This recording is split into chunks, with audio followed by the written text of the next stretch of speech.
All right, apparently I am recording. I'm gonna mute you. I forgot that part. This is a re-recording of the class So You Want to Wear Rus. It did not get recorded from Artemisian Collegium that was hosted on May 16th, 2020. My name is Fiametta de Trastevere in the Society for Creative Anachronism. I am a member of the Order of the Laurel, and I currently reside in the Barony of Griffin's Lair, and I'm going to teach this class. This will be a brief overview of both male and female clothing in the most generic sense of 11th to 13th century common items that would have been worn for peasantry and lower nobility. One of the important things to remember about Rus is that we don't have a lot of good documentation for clothing items that we kind of see in a little bit of the later periods covered in society. We don't have as many wardrobe analysis and breakdowns of things. And so one of the biggest challenges we have in Rus costuming is that one author might call a piece of clothing one thing, and then another author will call it something different. So whenever possible, I've tried to indicate where something might be called this name by this person or this name by that person. And conversely, that also means that sometimes we're kind of just guessing on what an item of clothing was utilized for, who actually wore it. Some things we have a pretty clear picture of what we think they were used for or who would wear them, but some of them still kind of a guess.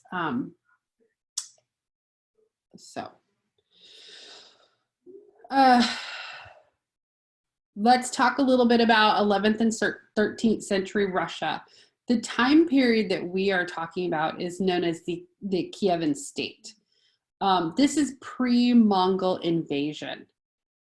What that means is we still have a lot of decent trading. We still have a lot of gold in coinage in this area. A lot of that changed in 1240 when the Mongols invaded, and then we get the Golden Horde, and some of the things drastically changed a little bit in what you would see in clothing. The other part of this is in the 11th century for Russia, you can tell by this map right here, which is actually what the Kievan Rus state looked like. A lot was coming out of the Black Sea, a lot was coming out of the Baltic Sea, which you can see across as the stuff that's cut off at the top. But this is going to be very similar to some of the other Norse and Nordic cultures that you may be familiar with. It's also highly transitional into the Byzantine Empire. A lot of the things that they are wearing, you're just going to see in other cultures at the same time period. So the origin of the Kievan state, pretty much 879 by Oleg, who was a ruler of Novgorod. And if you look on the map, actually, I think this map might have, nope, right there, kind of in the dead center. But the important thing to remember about him was what he did at the time was there was a bunch of independent Slavic and Finnish tribes. He united them all into one sort of city-state area, kind of its own little beginning country. Defeated the Khazars, and then started making trade agreements with Constantinople. So the important part of that is now we have trade agreements coming out of Kiev, Russia. We have trade down with Constantinople. We have the Byzantine Empire. Things start happening here.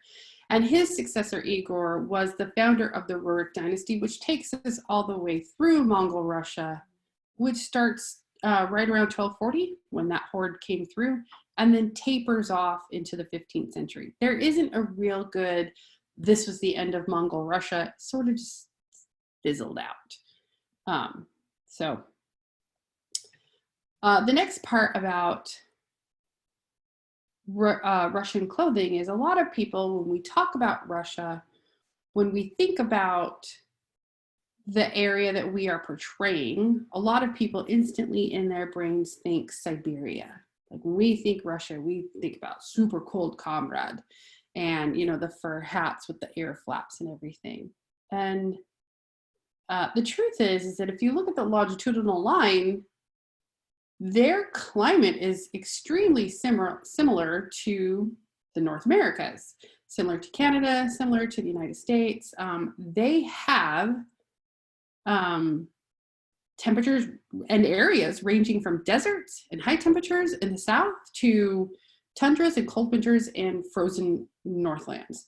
If you take into account the medieval weather pattern, there was a variance of 1 to 5 degrees per season, but a lot of what we experience now is what they experienced as well. So mild summers in a lot of places. Agriculture was huge at the time frame. Trading was huge. Traveling was a thing. So when we start getting into fabric discussions about, you know, wools and linens and things like that, it's not going to be a big trade-off of sacrificing your comfort here in the US or Canada just so that you can be accurate with your fabric types for what they would have wore in Russia, because it's very similar. With that in mind, let's talk about some fabric. Linen. Linen was the most readily available. Linen was available to both the peasantry and the aristocracy. And the Russians were known for their linen. They started weaving patterns into their linen, not just doing straight back and forward, diamond patterns, twill patterns, herringbones, things like that. As early as the 9th century was when we have an inkling of where it first started. Obviously, at that point, they'd probably been happening before then. They had multiple weaves, multiple levels of finery. You had coarse and tabby Tolstina, thicker canvas, which was Vitola, and then lightweight and fine Poniera. These different levels of linen were not necessarily just for your income level or your nobility level, but also kind of were woven for specific uses.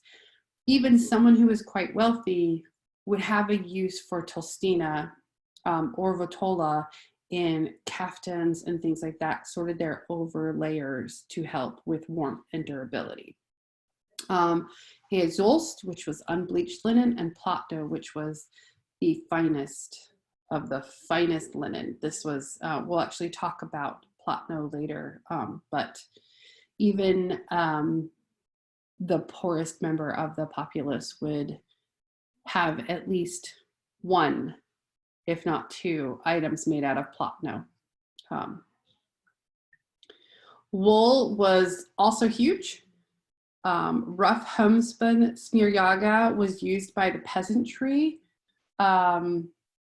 Coarse wool, which I butcher that word every single time, and that name actually means hair shirt. That wool specifically was worn against the skin by clergy for mortification. So they deliberately utilize the super coarse, itchy, not great wool against their skin in like a self-flagellation sort of a way.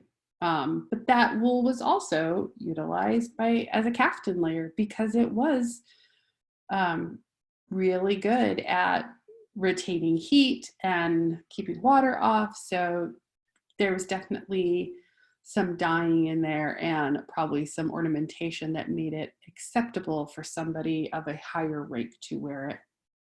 And then we have a fine weave wool named Sukno, which was usually imported, but there were master wool weavers in the Kievan state. In fact, not just of native wool, but we also have some scientific evidence from burial finds showing that a lot of the wool also had imported blends in it. It wasn't just sheep they could get from that region. We had other wool coming in and was being utilized in weaving. And so not just wool fabric being imported, but roving and things like that that would be spun and then utilized there to be woven on site, basically. So kind of an interesting thing. Imported fabrics and other things that they had, cotton or zendietsa, it was produced in Novgorod. I'm not 100% if I believe that it was cotton is what we think of cotton as opposed to a maybe finer weave of linen.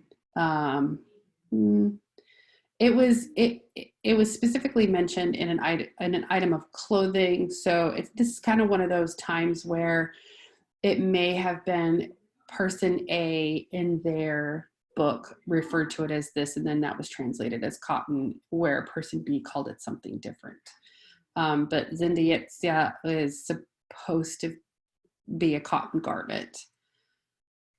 Take that as you will. Silk brocade, silk/and brocade, often was imported from the Byzantine Empire. We have a lot of trade coming in that way, mostly for better fabrics and holiday wear. So this was your wealthier people would maybe have entire svitas made out of a silk or brocade, or if you were not necessarily the wealthiest person in the neighborhood, you might buy just a yard or a meter, or have, this for decoration that we'll talk a little bit later, where they would utilize this for their cuffs and collars. And then fur, used as a lining, and it was also decorative. It was lined on the inside of a lot of clothing and also used in cuffs and collars. Like the fur, the finer it was, the more wealthy you were. So this was also ostentatious display. During my original class, I was asked if fabric was dyed. Yes. Russians loved bright colored clothing. This is not drab grays and like muted beiges. You would have had every color possibly that you could have gotten from a period dye. So yellows and reds and blues and greens. If you could dye it, if you could get it, they would wear it. Decorations. Clothing was highly decorated, especially for specific reasons. Embroidery was done a lot, usually silk thread. Red was the most popular for underclothes, followed by blue and then green, but most often it is red embroidery. On your base against the skin layer, it was a protective element. Russians tend to be very superstitious, and so when we get into that layer, we'll talk a little bit about it was the embroidery at cuffs and collar were meant to be like a barrier to keep evil spirits out. Metal thread was also used. Metal thread was used in couched work and laid work. Metal plaques, I know that's farther in my list, were sewn directly to clothing. Silk and pearls, as much as you could utilize. When we talk about the silk trims, that's kind of what I meant when I said if you could get a yard of Byzantine silk, you would use that as trim. Buttons, there were definitely wood buttons, metal buttons, some of the smaller ball metal, and thread wrap buttons. So there was specific times where clothing was secured with a button, and they liked their buttons. block printing fabric is kind of the thing that's sort of, right now in the SDA, Rus is very popular clothing, and block printing fabric is becoming a very popular craft kind of in conjuncture for it. So one of the differences though in Rus block printing is quite often they would block print the fabric first in black or blue or bright red or even white on an unbleached linen, and then they would dye that dark blue or green. So they would block print first, then dye the fabric, which would give you a completely different look because you're now dyeing over that block printing. I haven't yet tried that, but I think it would be an interesting experiment to try. The motifs for block printing were just as similar as embroidery and other weaving, plants, stylized animals, geometric patterns, appropriate sigils for protection, and zoomorphic animals. Those are the things that you would most likely see not only in block printing, but also embroidery. This slide is just some snapshots of different embroidered pieces. You can see some of the different patterns. They were fond of repeats and braids and twists. In this first, it's labeled number 1 in the picture at the top. You can see it's kind of like a standing braid. That is actually an over-under work. So laid work, couched stuff. One of these has got some metal thread in it. So a lot of variations. You can see a lot of geometric patterns, a lot of repeats.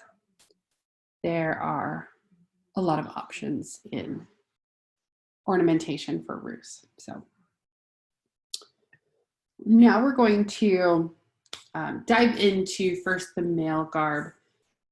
Some of the clothing, as I mentioned earlier, both males and females would wear them. It just depended on where that hem would fall. So rubaka is a transitional piece of clothing that both of them wear. I say it rubaka. In my original class, somebody asked. And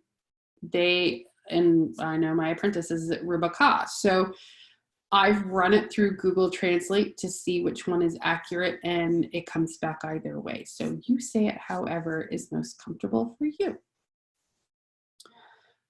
This is the long undershirt. Rubaka, the RUB is literally for rub, as in rub against your skin. This is what was worn directly next to your skin. This is your shift, your chemise. This is your underlayer.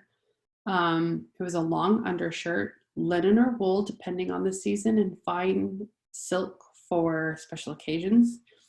On a man, it usually reached to the knees and was always belted with a sash or a belt. I'm here to tell you that I sew for a fighter, I sew for a knight, and he will not tolerate to the knees. It has to be cut at about upper thigh.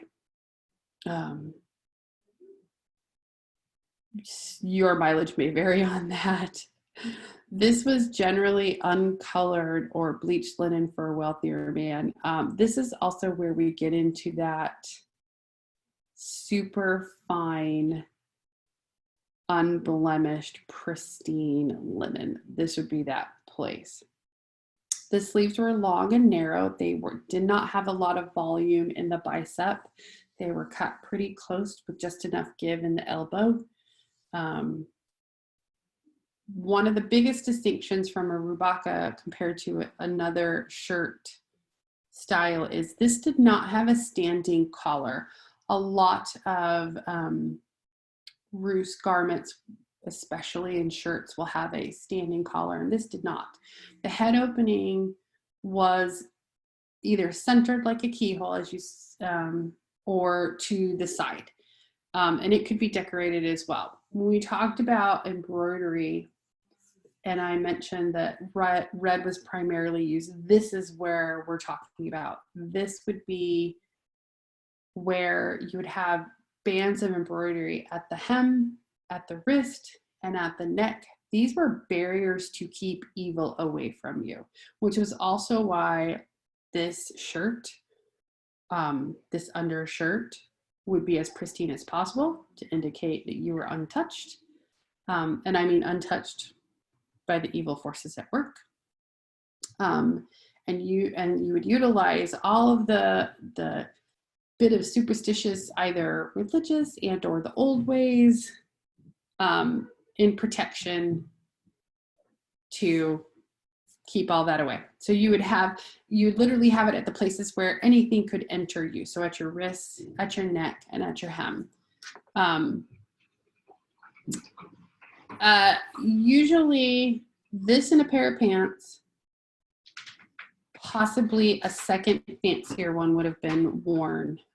This is standard, pretty standard for most people. Most guys in the SCA will wear pants into rubaka, or they might change out that second level. But here's some examples of, you can see in the first 3 pictures of either white or unbleached linen with a lot of embroidery, a lot of ornamentation, usually kind of making it, you know, you can see it at the collar with either that yoke or a lot of embroidery, and at the cuffs.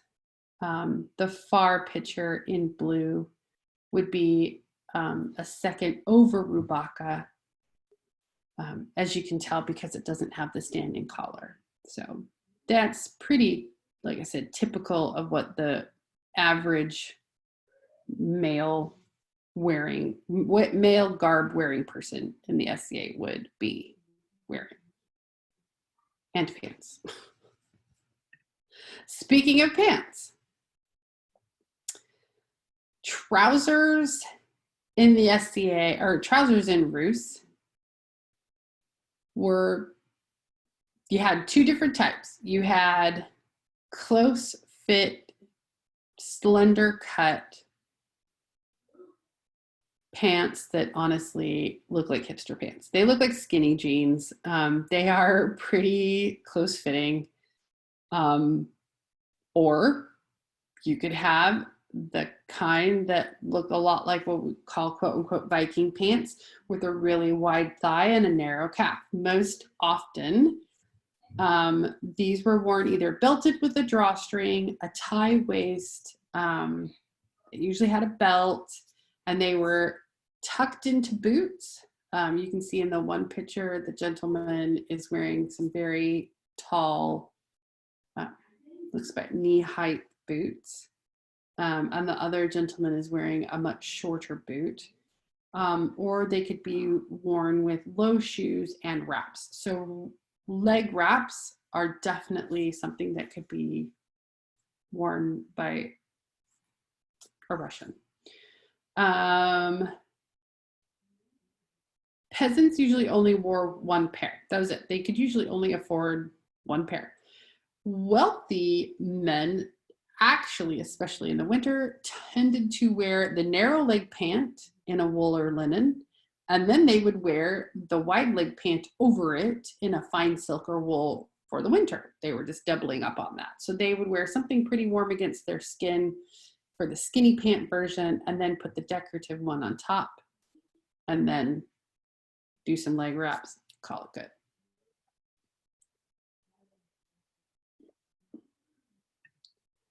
A Sita. A Sita was your fancy over tunic. So what we just talked about, a rubaka, an over rubaka, a set of trousers, some leg wraps, and some boots. That was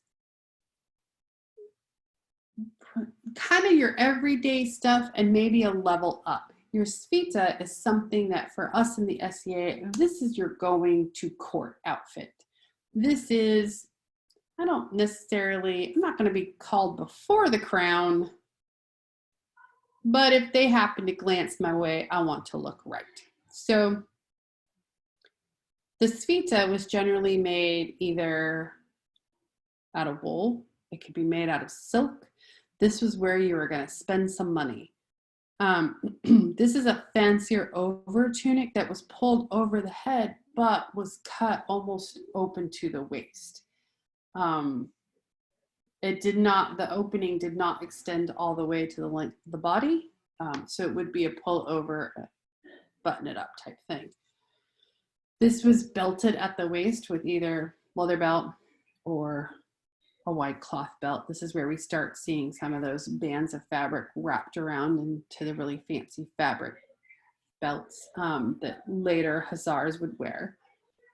This actually had a pretty narrow body though, cut close to the body, and then the skirt flared out in right about the hip. So you can see in this picture, it also had the decorative bands across the chest. This is also pretty, this picture is actually pretty perfect because it shows where in the blue one, these buttons are adjoining with what, they're butted up against each other with what looks like a facing behind it, so as not to show, you know, peek through. And the one on the red, actually, they're overlapping.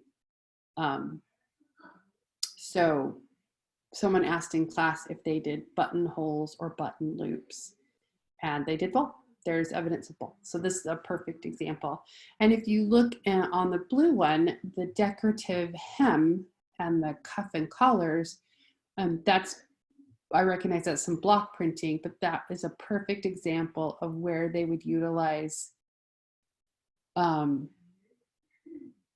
expensive brocade that they may not have been able to afford a lot of. So Sita is a great sort of, one or two nice ones would be great, but I would say spend more time on doing that over rubaka. A kaftan was the most uppermost garment for indoor or light outdoor or the winter months. It kind of just depended on the length of fabric.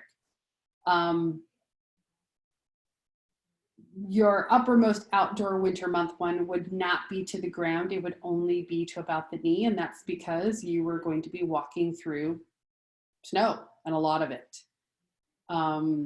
If you were going to have an indoor one that was just kind of like your light, maybe house coat type deal, that would be to the ankle. This also had the standing collar and bars across the chest. There are extant examples of kaftans in every fabric that would have been available, from a record of one of the princes having one made entirely of brocaded silk that was imported from Byzantine, or all the way down to some of the roughest wool. The armiak is also a basic kaftan. The difference is it is a looser body and a longer cut. This is kind of transitional into when we start seeing the later like Polish influence. You'll start to see the big, almost, I say Polish and really I need to back that up. It's really more the Byzantine Dalmatic influence where you'll see the big brocaded coats that have the huge drop sleeves with fur bands on them. The armiak is actually kind of where that started to transition from a close fit kaftan, close fit against your body because you don't want cold air getting in, to a bigger coat.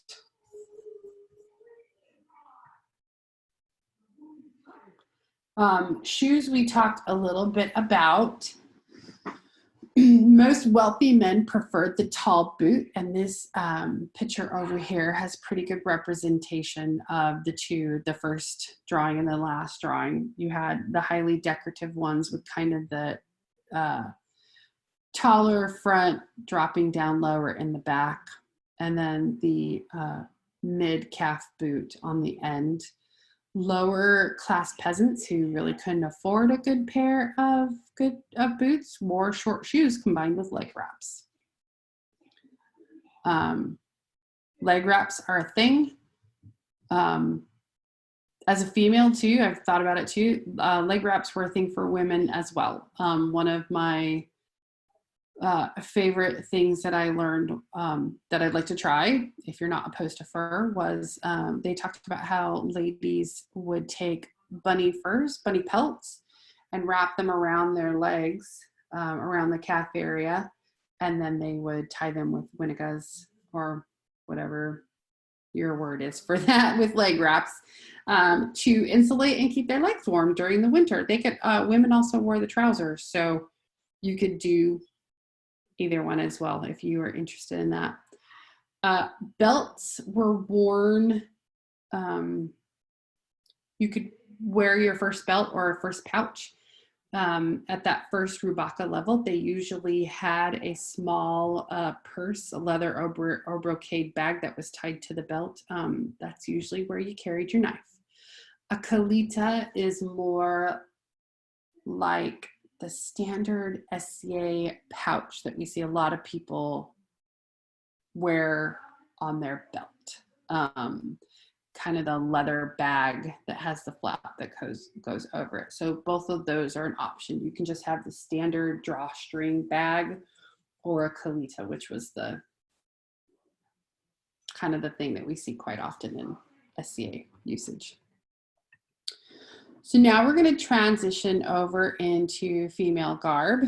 And like I mentioned earlier, a lot of the things that a male would wear, a female will also wear. So this, some of these things are a little bit repetitive, but it'll be a lot of the same clothing. Females wore rubaka, again, similar to the male version, just a longer body, and this is your underdress. This is made of that fine white linen, and it's usually got a waist belt. I personally don't tend to wear a belt with my rubaka, not my under one. It's just a personal choice. Silk was utilized for wealthy women or higher nobility, but usually for holiday wear. Honestly, most everybody just used that really nice fine white linen. Even the wealthiest and most high royalty would honestly just use that linen. They would use silk for special occasions only. It was difficult to source, and even with the climate, the linen was just easier to get and more comfortable. Same thing with the men. Sleeves, hem, and collar were super decorated. This is part because of superstition, and also because this is where a female would want to spend a lot of times showing off her skill. Beads, embroidery, ribbon, lace, pearls, everything in that list, that would all be utilized. The panova, which is also in this picture, is a little bit of a mystery item. So there is a bit of conjecture that a panova was just a wool blanket that ended up being tied around the waist in order to create some warmth. Not saying that's wrong. I'm just saying we honestly don't know. It's kind of one of those weird little things that we're like, why is this here? It's a bit of a mystery item. And because it's more of a mystery item because it was different for unmarried girls as it was for married girls. Married girls or unmarried females, it was just two sections, usually on a drawstring, like you can see kind of in this picture. Married girls, it were three. We have all hypothesized quite often what was the significance, what was the change, what did it mean?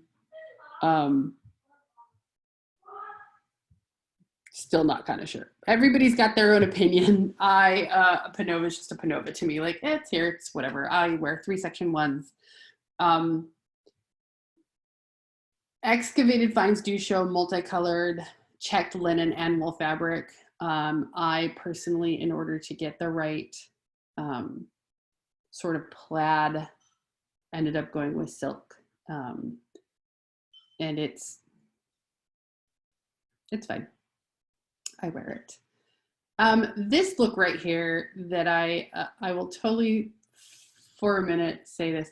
This right here in this picture, you can see this reenactor is headed out to go, looks like she's gonna go do some archery, and she's wearing a rubacca and a panova. So I see a lot of people just wear this combination quite often.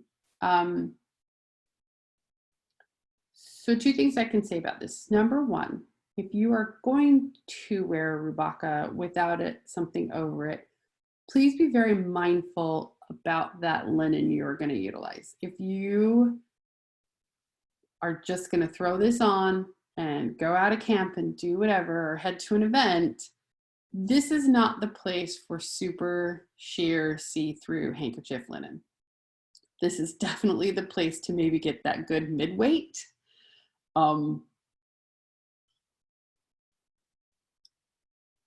Even the lowest of the low peasant probably would have to be really hot to even take off her over rubacca in the field and just get to here.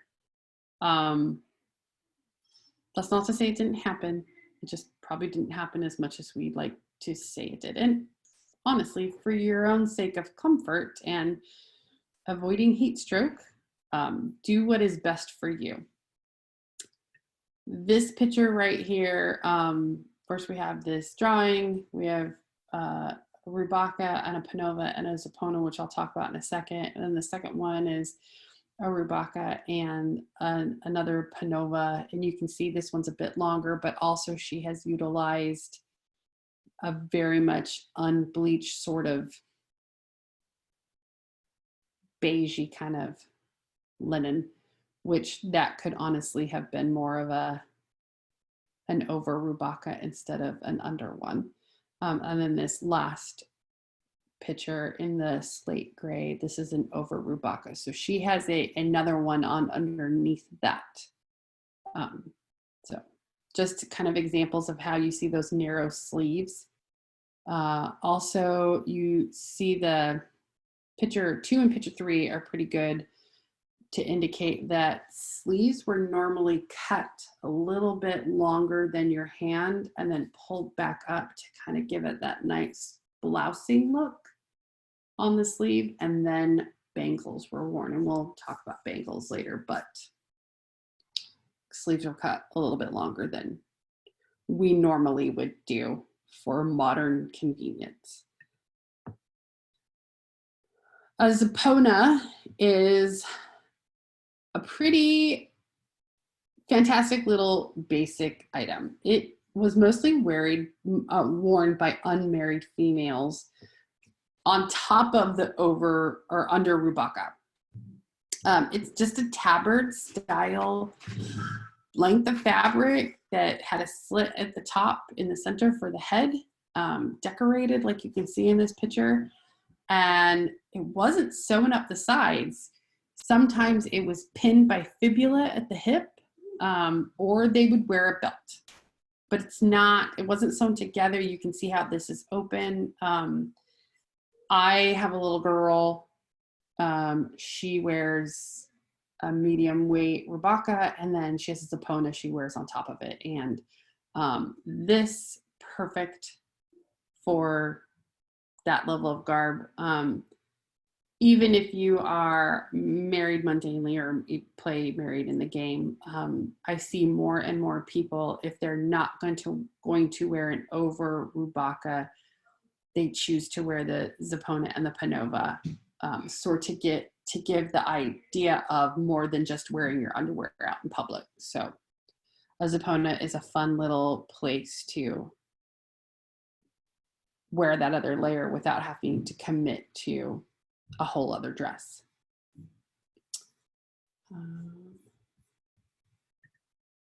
A Neversnick, and this is me, and don't mind Sir Gabe. Gabe was just doing Gabe. So this is a Neversnick. This is like the same kind of idea as sort of that Sita. It's sort of like in the middle in between. So this was a shorter tunic dress. It was a short sleeve.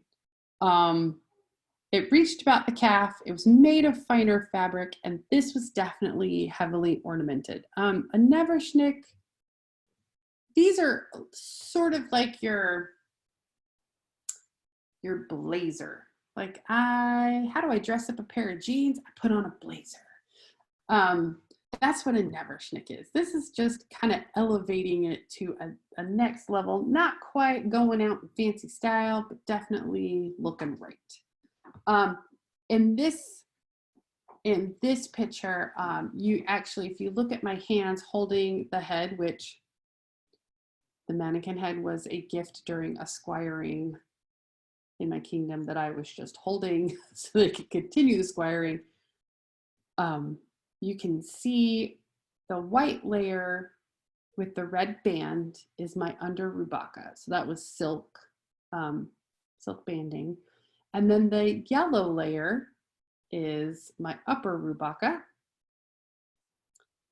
And then the red is my Neversnick. So this was pretty well dressed for just the daytime at a baronial event. But that's the Neversnick. You don't have to wear a Neversnick. A lot of ladies tend to just do an under rubaka and an over rubaka and call it good. Perfectly acceptable. In fact, I do that quite often. So the Neversnick is just another place to add another layer. This next slide is all me. It's yay me. It is just some examples of different ways that I have embellished some of my garb. I have some block printing in the blue and yellow picture. That is a custom block print for my household insignia. The middle picture, I was sitting down putting veils on at an event. The neck ornamentation and the cuffs are cut from a cotton sari I got off eBay, but it's got some kind of cool metallic features to it, so cut that off. In fact, funny story, the black veil that I'm pinning on right now and getting ready to put on is the veil that came from that sari that I now use quite often because it was cotton gauze. And then the final picture is some more examples of block printing, silk bands, and different placements on the arm. The whole wide world of ornamentation is opened up in Rus. You can go crazy with it. So a Letnick is similar to the dalmatic tunic. So this is transitioning from that caftan into the later period. And I'll talk about coats in a minute, but a Letnick is still something we see sometimes, even though this was at the end of the 14th century, we see early reenactors doing it as well because it is quite convenient. This is a looser gown that was generally made of a warmer fabric. So this is like your hoodie. It was open at least down to the ankle, sometimes about mid-calf. This was so the bottom of your rubaka and all that stuff would be on display. It had wide, loose sleeves so that you could push them back if you wanted to be able to get things. This is a Letnick. A cortelle is the exact same thing, but it's fur-lined. So Letnick, lighter weight, looser gown, last level. Cortelle, fur-lined for the winter. I don't personally wear a Letnick. For the climate that I live in, it is a bit much. So I choose not to. Coats and cloaks. Women also wore Sita. They also wore kaftans. This is totally cool. For female Sita, they even had the bars across the front. You don't see that as much in reenacting in the Americas. And I think that might just be a very mindset of, we see that so often in male reenactors that females don't tend to do it, even though it's super transitional and you can. A shubi is a fur-lined coat. It was usually leather, or it could be that brocade, or also there was a couple of examples of it was that coarse hair shirt wool. So that was also used.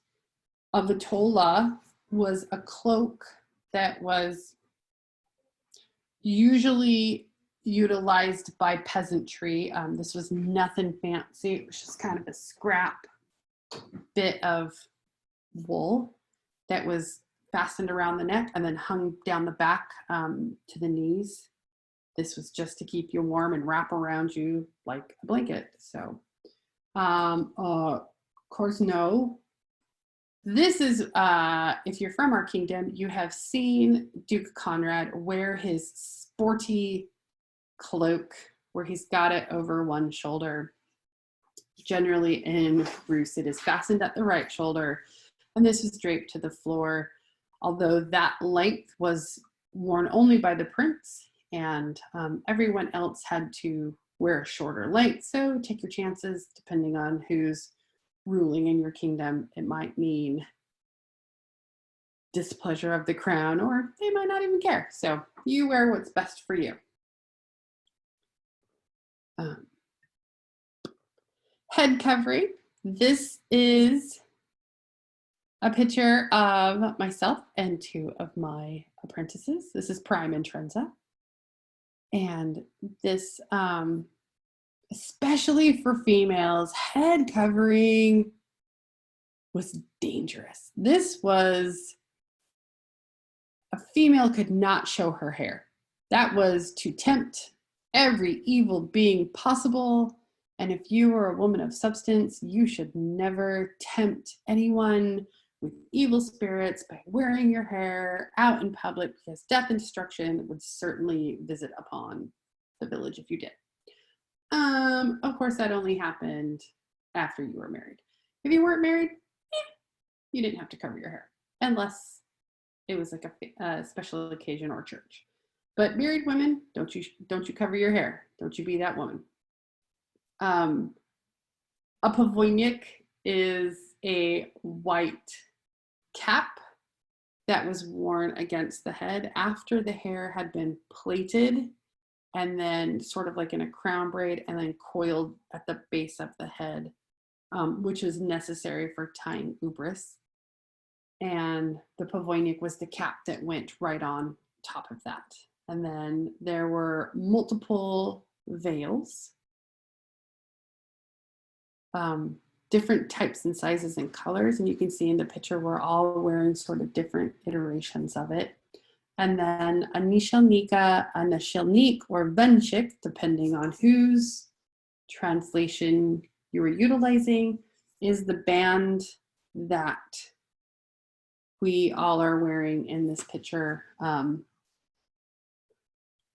to attach our temple rings to, which also could have been a piece of tablet woven trim, a piece of silk brocade. Leather has been found as the headdress part. There's a lot of options there as well. And this is how for married women, this is where you attached your temple rings. They were attached at the temple, because temple side of your head, not temple where you go. However, if you were unmarried, a lot of girls, especially as they were approaching the marrying age, they would braid their hair and weave the temple rings into their braids. So they would hang off of the two braids they would be woven into. So kind of cool.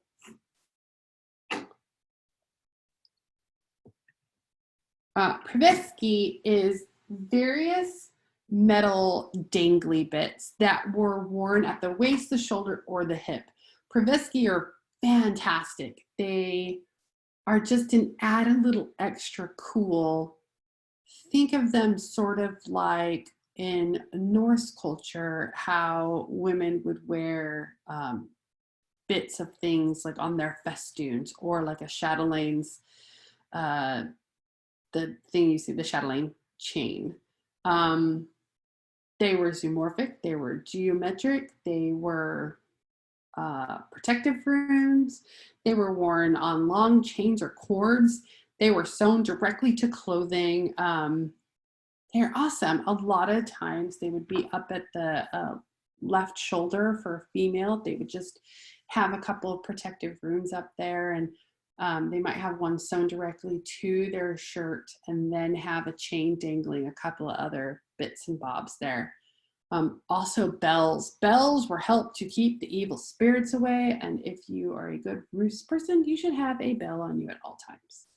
I'm not always a good ruse person, but bells are awesome.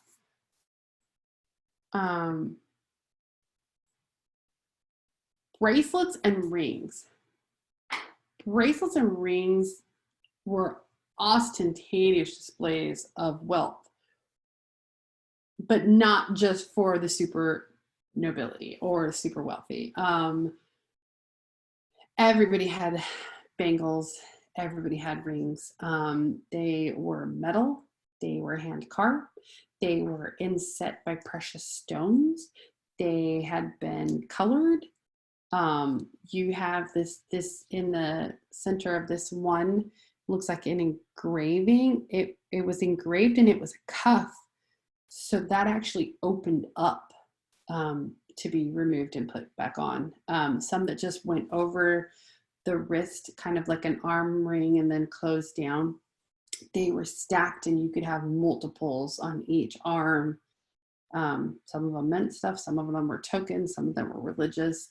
Rings were sort of the same way. There's some extant evidence that they found entire grave sites where the woman was buried with multiple rings on each finger, and then there was another handful of rings placed next to her hand, the rings that she was taking with her, and those were her extras. So bracelets and rings, definitely hammered metal, chased. They were doing engraving. They were doing, you can see in the picture of the ring, you can see they have some raised up inset stones and things like that. So you have a ton of options when it comes to bracelets and rings. And that is the end of my presentation. And now you get to see all that, and I'm going to stop recording now. Thank you for watching.